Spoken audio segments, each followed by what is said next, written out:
We should have made coffee. We should have made coffee. Coffee would be a much better thing for this. I could have the pour over sit in the video and everything. Yeah. Plus, I feel like I'm more loose when you have a drink in the hand. Or like when I've had some coffee. It's been a little while.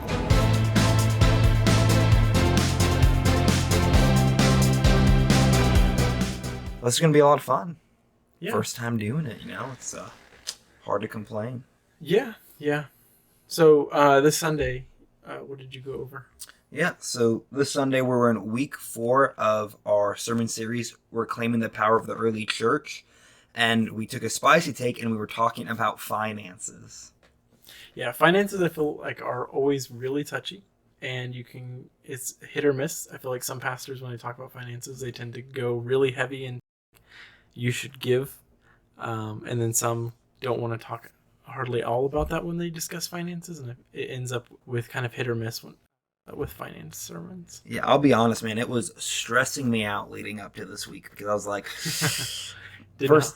first real time, preaching over finances, as a lead pastor. I was like, oh man, gotta do this right. For some reason, I thought you had talked about it previously, but it must have been as part of something else and not a dedicated sermon to finances. Yeah, I feel like I've kind of mentioned it a couple times, and finances, but not hey, today we're talking about finances. Yeah, well, and this time you basically dedicated the whole sermon to saying, hey, here's what it means when the Bible says, talks about our resources and our finances. So what passage of scripture did you end up using when you Sunday? I actually ended up in Acts chapter 4, verse 32 through 35, and for those of you who don't know that off the top of your head, which is probably most of you, it says, "Now the whole group of those who believed were of one heart and soul, and no one claimed private ownership of any possessions, but everything they owned was held in common. With great power the apostles gave their testimony to the resurrection of the Lord Jesus, and great grace was upon them all. There was not a needy person among them, for as many as owned land or houses sold them and brought the proceeds of what was sold. They laid it at the apostles' feet, and it was distributed to each as any had need." And then I kind of just stopped in the passage right there, and that's kind of the 3 verses we really focused on. Yeah, I really did like how you brought up when you were discussing the culture at the time, the word, was it reciprocity or reciprocal? Reciprocity. Yeah. Reciprocity. But you were discussing the way that the disciples and the people in the early church were acting outside of what is considered the cultural norm at the time. Yeah. So you're getting at the concept that in Greco-Roman culture, there was this concept that relationships were based off you do something and they give it back in return. So I would argue that our culture even now is somewhat based off of that same mentality of when you do something for someone else, there's an expectation that they're going to also reciprocate those actions, and people tend to, I feel like, look at their finances and in that context of it's an exchange process. And yeah. I might even say it might be more of that in our culture. People are just really afraid to be reliant on other people. Yeah, I mean that's something that I feel like you touched on a lot in the sermon, was when you discussed a lot of the different aspects of how you have to get past that mentality of being reliant on your finances and being more reliant on God and what He wants to do with your finances, as opposed to holding on to what you need to sustain yourself. Yeah, well, really, this idea that as the followers of Christ, we're called to be a people of generosity. And that was really the overall message and theme of it, was that as followers, we're meant to be people who live generously in all ways, not just with 10% of our income, but with everything that God has given us. Yeah. Well, and I feel like that's a difficult thing to wrap your mind around sometimes, because we tend to think about our possessions as something separate from our finances, and we think about our finances as a way to sustain ourselves and then to obtain more possessions. And when you start trying to approach your finances as 100% of it as God's, it's hard to look at certain purchases and certain things that we use our money for and say, well, how does this actually reflect what God is wanting to do with my finances and with the resources He provides me? I can't lie. Sometimes when I buy a new gaming system or a new video game, it's how does this actually look like what God is wanting to do with my finances? Maybe a new monitor. maybe a new monitor here or there. A little context. Right before we started, we were talking about how he just got his new monitor in. Yeah, maybe spent a little bit more than I should have on a monitor. I would argue I needed the monitor for work, but maybe went a little overboard on which one I got. But I think that is a good. I bought it before the sermon, so cannot be held to the standard of Yes. what I did before the sermon. Exactly. That starts from this Sunday on. Yeah, this Sunday onward. That's the only time we've ever been accountable. Exactly. For God finances. doesn't hold us accountable to prior actions. Well, I think what you got at there, though, is that really we have this idea when it comes to our finances that I'm not going to rely on anybody, and I'm going to take care of myself, and then if I can give a little bit to people after, then I'm going to go do that. Yeah, which is something you touched on in the sermon, especially when you talked and you brought up the fact that because of that mentality, it has impacted not just our young people in the church, but also our older people in the church. Yeah, well, it's created a system of injustice that perpetuates itself. So we have this idea that God is calling us to give everything we have, but then the church hasn't been practicing that for a really long time. So, in theory, our old people should have been able to live their entire life being generous, giving, and relying on God and the community to provide. But since we didn't have a system in place where the church takes care of their old who can't take care of themselves anymore, they've had to live ungenerously and stack up 401ks and investments and put all this money aside and keep that away from God because we've gone away from this idea that the people in the community take care of one another. Yeah, I mean, you could argue that's we've had to build our own kingdoms and build our own places to find stability so that we can live in a modern church that doesn't lean into that generosity aspect of giving our resources, giving our finances. So one of the things I was thinking when you were preaching on Sunday, and I feel like is a important aspect of this entire thing, is how do you break that cycle? Because that cycle feels at this point, it feels almost too late. Like we're stuck in something that we can't break out of. How would you say we could? What are some methods we could use to break that cycle, or what are some things we could take action on now that would help us to break that cycle?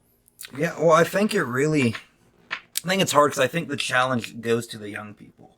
Because the reality is, for older people who are in their 60s and 70s and 80s, they've stacked up that wealth at this point. And now I think they should be living generously with that. I'm not trying to say it's fine to not.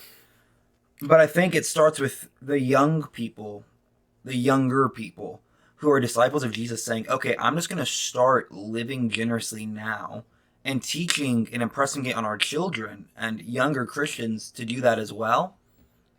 And then you have to start the cycle somewhere is basically what I'm saying. Yeah. And so you're saying that at this point it's now on our younger people to use their wealth as a responsibility, to use it as something that they're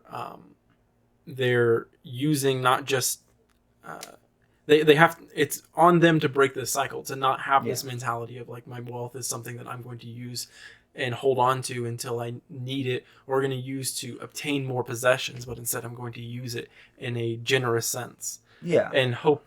But I feel like part of that, it's scary because you're hoping that when you're older that God will continue to provide, just as it feels like you lose control there. It feels like there's a level of that releasing that control over some aspect of your life and trusting that God is going to continue to provide, not just in the moment when we feel like we don't have the resources, but trusting that God is going to provide later down the road. And some of that stuff feels so far away that trusting God, sometimes it's easier to trust God even now in the moment than it is to trust that in 30 years from now, God is going to provide resources for me to be, so that I can be generous now.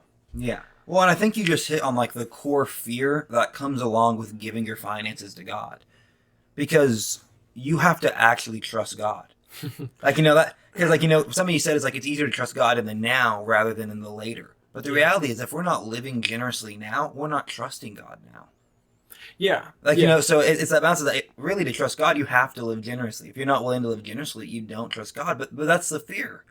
And what we have to face when we come to the situation and say, well, man, I'm just afraid that 40 years from now, I'm going to have not enough savings put away. I'm not going to be able to retire, and all these fears that stack up, because in our culture, especially I feel like in the Bible Belt, this idea that that's success right there, being able to retire and have this money, but what you're saying is you don't trust God, and that's the harsh reality of it, right? Yeah, well, and I think that's an aspect of what the difference is between believing that God exists and then believing and actually following what he teaches. And it comes down, I feel like most of the time, to this concept of, do I actually trust God, and am I acting on how I trust him? And that includes our finances and our resources. I think what you're saying about belief and like believing and doing, and I think what people have to get eventually, especially in the churches, if you don't do, you don't believe. Like, you might conceptually, quote unquote, believe, but I think the sun's going to rise tomorrow. So tonight I'm going to go to bed at a reasonable hour so I can get up and take Emma to work. Yeah. Because I believe it's going to rise tomorrow. So, if we say we trust God and we believe in Jesus, but we don't do the things we would do if we actually believed in Jesus, we probably don't actually believe. Yeah, well, that's the thing, is ultimately our actions reflect what we actually believe and what we actually think. And so if we're acting out of fear, and we're acting out of this mentality and this concept that we have to pave the way for ourselves, and we have to build up our own kingdom, build up our own foundation, and that is what we want to build our lives on, then that's what our life is going to look like. And so when you talk about finances, that I feel like that is it's a lot more of a reality. And it's easy to say that I believe in God and I trust God, and so I'm going to talk the talk and walk the walk. I'm going to say the right things.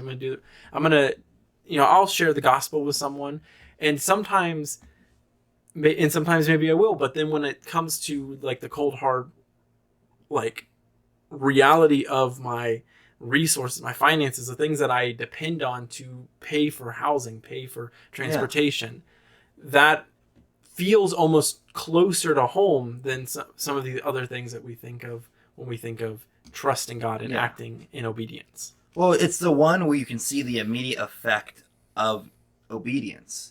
You have to actually take on that risk. When you spend your money in a way that the world would define as poor stewardship, but Paul would define as good stewardship. Yeah. Because, if you remember, we looked at, what passage was it? You're talking about the passage with the couple that they... No, not Sapphira and Ananias. I never remember their names. No, it's 2 Corinthians 8, verse 8 through 14. I'll pull this up real quick, because I think, Paul addresses this in his writings. 2 Corinthians 8, 8 through 14. So what it says is, I do not say this as a command, but I'm testing the genuineness of your love against the earnestness of others. For you know the generous act of our Lord Jesus Christ, that though he was rich, yet for your sakes he became poor, so that by his poverty you might become rich.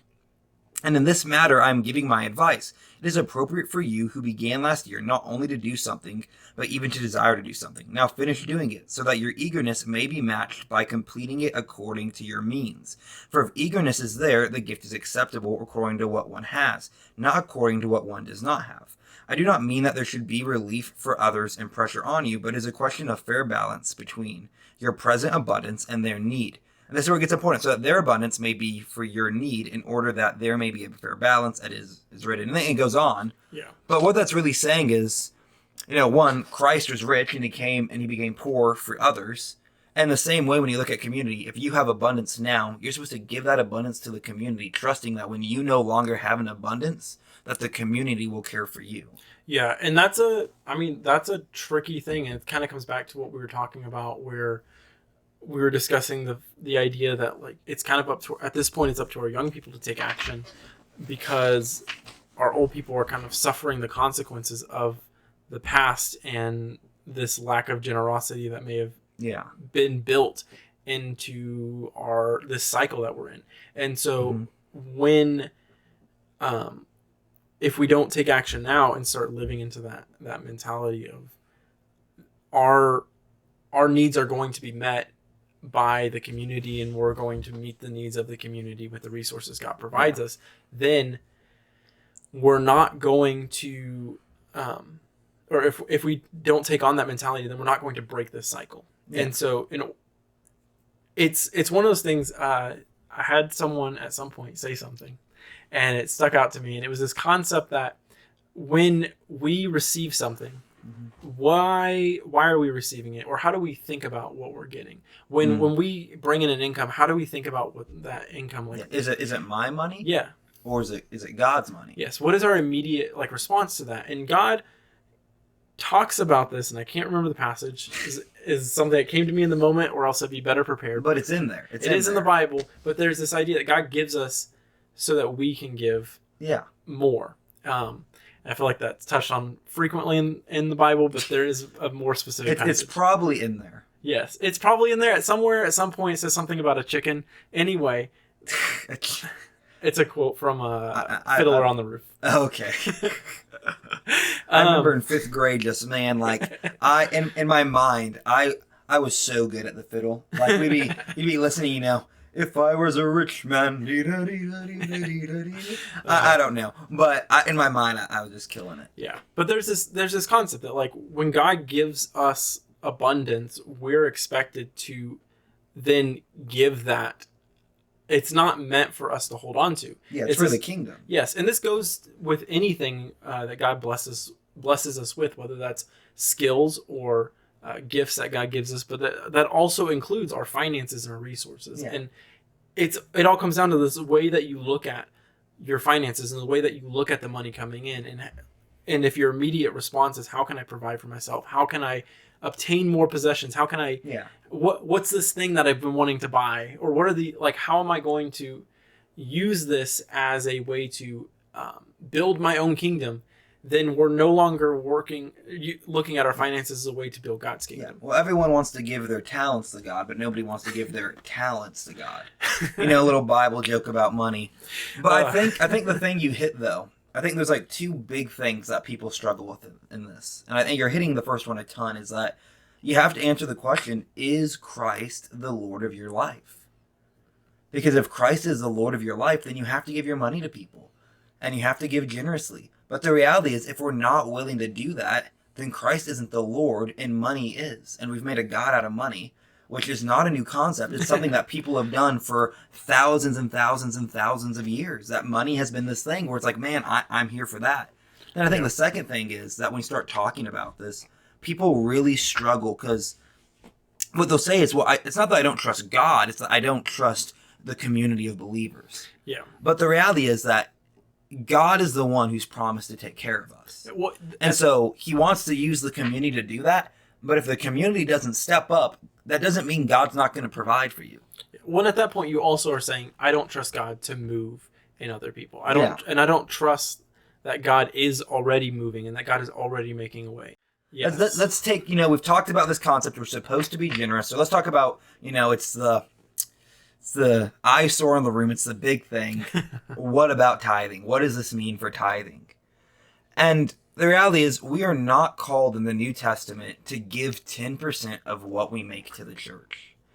Storehouse tithing, it's not a concept that actually we're held accountable to anymore in the New Testament. But the reality is, we're not a people who are called to give 10%. We're a people that are called to give 100%. And so that's the trade-off. You're no longer required to set aside this 10%, specifically first fruits, and give it to the church. Christ has come. He's the Lord of your life. And now you're supposed to give 100%. I feel like that's a concept that happens a lot in the New Testament, where it's you're not held accountable to this. Now you're held accountable to all of this. Yeah, well, it's everything. There's no more. It's almost like in receiving grace, we lost all the slack in the rope, Yeah. Because with great grace comes great responsibility. Terrible. But it's a real thing. I will say, though, in my experience, and I know I'm pretty young, but I've talked to a lot of people and seen a lot happen in the church. People who aren't willing to even give 10% to God rarely are giving the 100%. Yeah. Well, yeah, and that's a fair assessment of the situation. It's just a thing where it's if you're unwilling to let go of 10, you're really not going to let go of 100. Well, yeah, and it's easy to look at that 10%, especially if you're not approaching your finances as if all of them are God. It's easy to look at the 10% and say, well, I wouldn't mind having a little extra money to do this with. Maybe I'll just give 5%. Or Yeah. maybe I'll hold on to it this time and use it, and I'll give it late. I'll give something else later, make up for it later. I'll do something. I'll pray more, something like that. But that mentality comes from this idea that like it's my finances, my funds, and so like you're touching on with this idea that we're giving. If you're not even willing to give 10%, then you're probably not willing to give 100%. I think it's built on that foundation of like, how are you looking at your finances? Well, let's call it what it is. You're stealing from God. You're basically saying, God gave me this for the community, and I'm not going to give it to the community. I'm going to keep it for myself. Yeah. Well, you're not even recognizing God's authority in your life at that point. You're at that point you're saying, well, I'm in charge of what's going. Like, I'm in charge of my well-being, and I'm in charge of making my own way. And that at that point, God no longer has authority in my life. And that's really what you're saying. And I think that's it would be really hard to argue against that if you read Acts at all. Yeah. Because the concept is there all throughout the book of Acts, where this idea that the community, and not just Acts, really most of the New Testament, if you look at it later. It's peppered Yes. all throughout. When I was a youth pastor, I preached on a Sunday, and I was trying to say God is like peppered, like something on us, like His grace or something, and I said peckered. And so everyone was laughing, and I had no idea, because I was thinking of like a chicken pecking everywhere to pick up food, and it was this big meme in the church for like months. And I don't know why I thought of that, but that just kind of brought it to the forefront of my mind. Hey, I mean, it's you say things wrong sometimes, like but, wolf. I do think this. I pronounce everything wrong. It's a constant fight between Emma and I. We're not called to tithe 10%. But what we do see in the book of Acts is that we're accountable to the needs of our community. And part of that is, honestly, at this point, tithing to your church, so, to provide for the community meeting place, for the ministries that the community's doing, for helping the poor in the church, and things like that. But the reality is, it's not all we should do. And no one's forcing you to be a part of any kind of church. If you're really against giving 10%, because let's say you're just really against buildings, because I know Christians that are, then don't go to a church that has a building. But you're still responsible to use your finances for what that community of believers that you're meeting with is doing. Ultimately, you don't get out of tithing in the sense that it's ultimately you're still responsible for 100% of your funds, or that you're still responsible for letting God have 100% of your funds. And so even if you go to a church, or you put yourself in a position where you don't need to give 10%, you're still responsible for 100%. And then if you are in a position where you are responsible for that, you need to give 10% where it's necessary, you're still responsible for 100%. It doesn't change what God asks of you. It just changes where that need is and where those funds end up need to go. No, 100%. And let me say this. If your church won't show you the church finances, that's not a good thing. Is that I think people, and this is my opinion, I think people in the congregation have every right to know where every single dollar that tithe is going. Well, considering it's community funded, I would agree. We're like crowdsourcing, so people should know, are the funds going to my pastor's pocket for his overpaid salary, or are they going to helping the poor in our community? It's a real question that has to be answered. I hate to say it. Yeah, but it has to. And it's a tricky subject, I know, because some people get kind of iffy about where funds are going, where money is being moved. But ultimately, I think accountability is necessary when it comes to finances. And I think that crosses not just from the church, but does also cross into our own personal lives. Yeah. And that's a harder concept, because I feel like, at least for me, I was raised with the mentality, like, you don't tell people how much you make. You don't talk about your finances. That's all private. No one ever, if someone asks you, they're being too invasive. And ultimately that transparency carries over from the church needs to be transparent with their finances, but we as a community of believers who are dependent on each other's generosity are also expected to have a level of transparency with our own finances and where we're at. Well, it goes to that passage you brought up, because, right after Acts 4 is Acts 5. And we talked about this on Sunday, but that's Ananias and Sapphira, people who lied to their community about their finances. And I love the irony of that transition where it's like, we're going to talk about giving, and now we're going to talk about what happens when you lie about your giving. Yeah. Don't lie about it. Be honest. Be 100% transparent.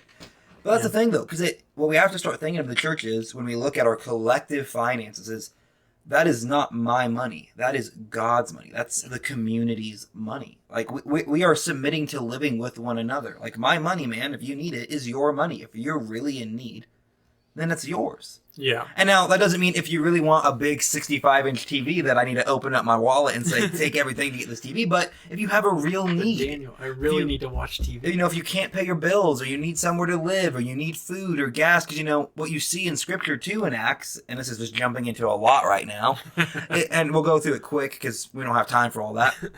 But is that they set up a system where it's like, really, it was only if you're in need and no one else is there to take care of you, the church is going to get you.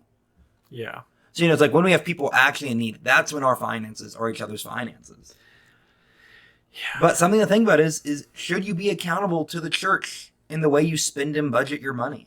And we're not going to dive into that, but I just want to leave that like as a food for thought for anyone listening, you know? Or do you actually like share with people how you spend your money?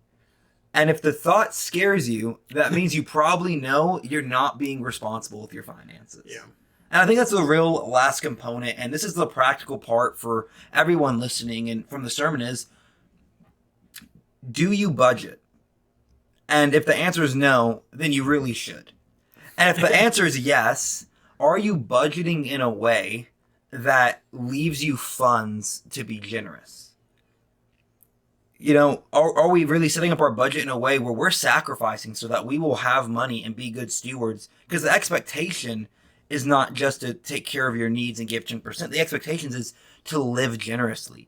So you have to budget that into your life. You know, if you're leaving yourself with only 5% of your income, you're probably not leaving generously, you know? Yeah. So, you know, it's that call to that, you know, our finances are supposed to be about the community and not about ourselves. Yeah. And I think that ultimately boils down to the underlying concept of our obedience to God is not always easy. And in fact, I would say 99% of the time, at least for me, it's not the thing I want to do, because God calls us to 100% of our finances. He calls us to 100% of our time, and we're held accountable. If we're not being held accountable by the community, we're still being held accountable by God. Yeah. And us being held accountable to the community is just a way to help us live a more righteous life, so that we're meeting that expectation that God puts on us. And so you can't look at the concept of being held accountable by the community as a bad thing or as something that is an inconvenience, because ultimately the community's job is to work together to hold us to a standard that is the standard Jesus set. Yeah.